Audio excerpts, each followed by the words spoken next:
Hər birinizi salamlayıram. Mən Qusar şəhər 4 saylı tam orta məktəbinin 7D sinif şagirdi Şeydayeva Sara. Bugün mən sizlərə fərqli oxucuların bizə tövsiyə etdiyi Ransom Riggs'in Qəribə Uşaqlar adlı ilk roman əsərini sizə tanış edəcəyəm. Bu əsər, həmən bu kitab ikinci nəşrini oxumuşam hal-hazırda və 3 alma nəşriyyatının möhtəşəm bir kitabıdır. Kitabda əsasən kitabın əsas baş qəhrəmanı 16 yaşlı Jacobdur və onun 16 yaşlı Jacobdur və onun qeyri-adi həyatından söhbət gedir. Onun 7 yaşına qədər həyatı, onun 16 yaşına qədər həyatı çox normal gedirmiş. Ancaq 16 yaşından sonra babasını, dünyasını dəyişdikdən sonra onun həyatı dəyişməyə başlayır, qeyri-adi olur. Qeyd etmək lazımdır ki, Jacob'un babası bəteybətlərə qarşı müharibədə iştirak etmişdir və bəteybətlər onu öldürmək üçün bir gün gələcəyini babası bunu çox yaxşı bilirdi.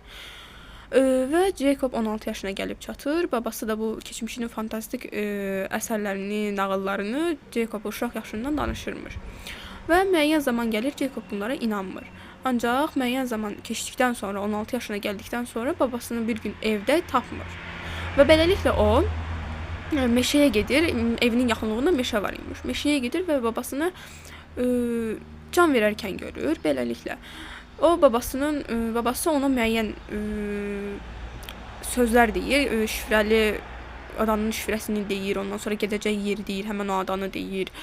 Sonra Jacob həmən o bəteybəti görür. Amma qəribə uşaqlar bu bəteybəti görə bilmirlər. Onlar gözə görünməz varlıqlar adlandırırlar. Amma Jacob və babasının qeyri-adi xüsusiyyəti də bu idi ki, həmən o bəteyətləri görə bilirdilər. Və beləliklə Jacob onu görür, müəyyən depressiyalar yaşayır və o həmən bu psixiatra görünür. Sən demə, bunun psixiatrı da elə özü bəteybət imiş. Sonra Jacob bunun hələ ki fərqinə varmır, ancaq bir gün atası ilə adanı səyahət etməyə gedərkən həmən o evi axtarışa başlayır və evi tapır. Daxmanı tapır, həmən o binanı tapır. Gedir orada müəyyən axtarışlar edir, ancaq orada tapılacaq bir şey olmadığını görür və geri qayıdır, yəni adaya geri qayıdır. Və müəyyən zaman keçdikdən sonra müəyyən şeylərdən şübhələnərək yenidən gedir adaya. Və beləliklə həmən o adada olur və təzədən gedir o evə. Evdə isə bu səfər aşağı otağa gedir. Böyük bir sandıq tapır və o qırmaq üçün yerə atır. 2-ci mərtəbədən yerə atır. 1-ci mərtəbəyə atır. Və beləliklə sandıq döşəməni sındırıb yerin alt qata düşür. Podvala düşür, belə deyək. Həmən o Jake ora gedərkən birdən müəyyən bir zaman keçir onun orada olmasından. Şəkillər tapır orada, qeyri-adi şəkillər tapır. Həmən bu qəribə uşaqların şəkillərini tapır. Uçan qız şəkli, başı olmayan adam və yaxud da ki, nə bilim, insan başlı, heyvan bədənli uşaq və s. belə insanların şəkli olur orada. Və sonra həmən bu Jacob orada bir müddət qalır, tez çıxmaq fikrindədir, ancaq şəkillərə baxmaqla vaxtını sərf edir. Və yuxarıdan uşaq səsləri gəlir. Jacob uşaqların onu axtarmadığını çox yaxşı bilirlər. Onlar babasını axtarırdı, yəni Jacob'un babasını axtarırdı onlar. Jacob oradan çıxır və bir dənə qızın dalınca düşür. Bu qızın adı Emma olur, Emmadır və həmən o babasının Qəribə Uşaqların əsərlərində olan həmən o Emmadır.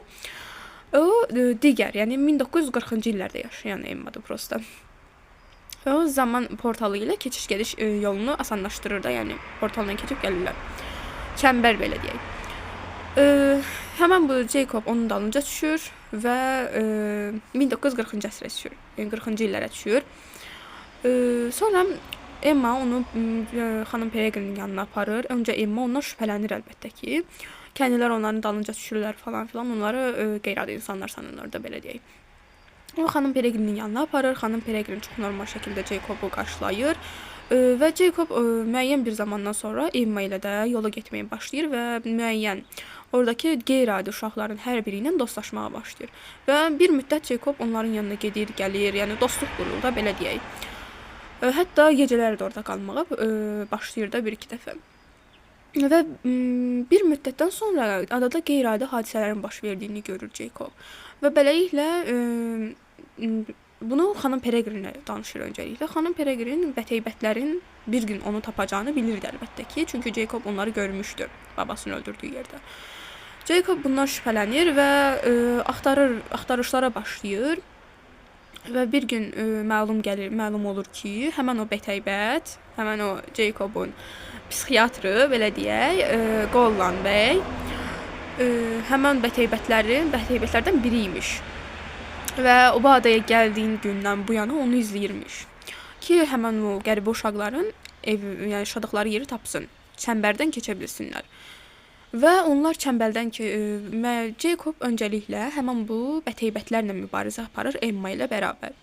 Bir bətəybətin öldürür, ancaq çəmbərə geri qayıtdığında isə 1940-cı ildə geri qayıtdığında isə bir bətəybət yenidən çıxır və o xanım Peregrini və onun Avesto adlı dostunu, belə deyək, həmkarını quş olurlar da, onlar quş olmağı bacarırlar. Quş şəklində bir dənə qəfəsə qoyurlar və aparırlar bətəybətlər. Və Jacobla Emma yenidən bunlar arasında mübarizə aparır və bu mübarizə zamanı orada görünməz bir uşaq var imiş, adı Millard imiş. Həmən bu Millard yaralanır suyun altında onu izləmək istəyəndə. Görünməz olduğu üçün inanır ki, yəni mən onu izləyə bilərəm də. Ancaq o yaralanır. Onu qaytarırlar, onu adaya qaytarırlar və Jacobla Emma həmən o bətəybəti öldürürlər. Müəyyən bir mücadilədən sonra öldürürlər. Və beləliklə Jacob xanım Avesti qurtara bilmir, xilas edə bilmir, ancaq xanım Peregrini xilas edir və onlar evə qayıdırlar. Xanım Peregrini də insan bədəninə dönməsi üçün gözləyirlər. Quş bədəninə insan bədəninə dönməlidir axı bu insan. Ancaq dönüşmür. Bir də qaydanda görürlər ki, evləri dağınıb, darmadağın vəziyyətdədir. Yəni ortasında həmən o Jacobun gəldiyi ildə olan hadisə həmən o şeydə baş verib. Olduğu ildə baş verib. Və Jacobla qərarlaşırlar ki, Jacob qərara gəlir ki, mən digər dövrümə qayıtmayacağam, çəmbərdən geri çıxmayacağam və sizinlə bərabər yaşayacağam da, yəni axır əvvəl bətəybətlər gəlib onu tapıb öldürəcəkdi babası kimi. Axırı yəni babası kimi olacaqdı da, bunu bilirdi.